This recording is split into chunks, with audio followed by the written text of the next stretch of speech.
জিয়াউর রহমান যখন সৌদি আরবে প্রথম হজ করতে আসেন সঙ্গে করে 10,000 নিম গাছ নিয়ে আসেন, আর এই গাছগুলো তিনি সৌদি আরবের বাদশা কিং ফয়সালকে উপহার করেন।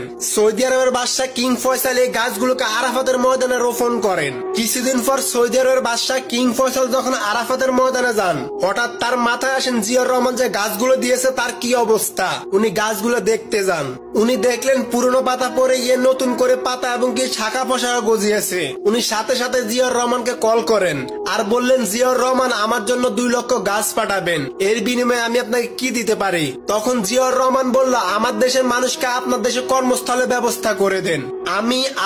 আমরা সবাই আজকে সৌদি আরবে আসতে পারতেছি, আল্লাহর ঘর মক্কা মদিনা দেখতে পারতেছি এবং কি উমরাও করতে পারতেছি।